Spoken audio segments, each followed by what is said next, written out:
बड़ी फेर में बानी का करी कुछ समझे में नहीं आवत केकरा से हम करवाई।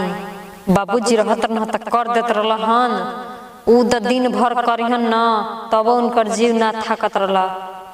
लेकिन केहू लोग तो नहीं कि वही से ओइनी ह कि केहू लोग जाई त उन्होंने जनले करवा लेही।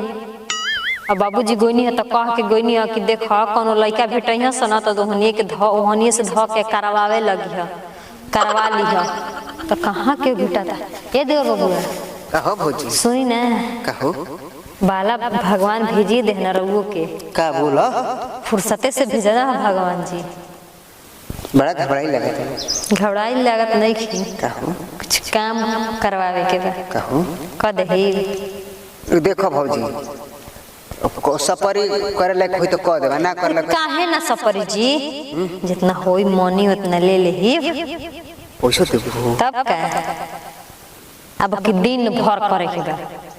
दिन भर करे के बा हां तनी मनी सुस्ता मुस्ता के खाए के पानी खाओ के फिर एकदम रेले के बा। हम ना करब दिन भर हमार से ना सपरी सुनी तो मतलब बाबूजी हमार कमजोर बनी बाबू चुप करना कहो दिन भर एकदम आते पुरान हड्डी है हमने से सपरी ना आएगा हमरा के जा दो अपना देखो अपने जाल में मत फंसावा हमरा मतलब उनकर कमजोर बनी एकदम हैं कैसे कर जवान रहला के फायदे का जीरो लोग से कैसे करवा ले कैसे करवा लेना जिसे करवाओ जला वैसे करवा लेना। काहे खातिर लाज लगी ससुरे ले करवावे काहे खातिर लाज लगी। ए तू तो मुंह छूट वाला हो सुनी तो पहले हमार बात सुनी ना जवान खाली हत्ता कट्टा कहे भर के बानी खाली एक समुंदर हो जा शौक जे बुझमा ये तो भागवत कहां बनी। बाबूजी कहे गइनी है ना हां कोनो जई हवनिया कोनो भेटही सन तो ध के करवावे लगी। ए हटा हमरा दे दो छोड़त थोड़े ना कहते बनी जितना होई उतना अपन खर्चा पानी के ले लेही।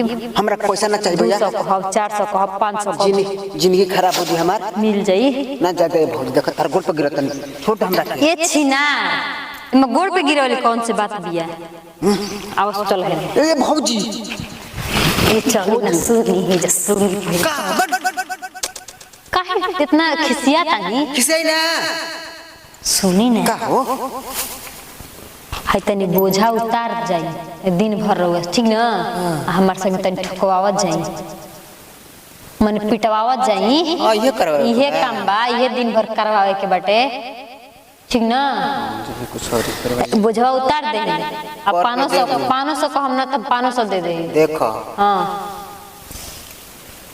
700 रुपए दे दिया खाना पानी तब ठीक हम बा। करम ना त ना करो ठीक बा चल ठीक ना मंजूर बा। हां शाम के नगद पैसा चाहिए।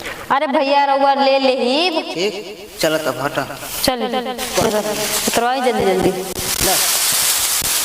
ऊपर मत उतारा भगवान देना तो छपरे फाड़ के देना हो सही कनी है चलो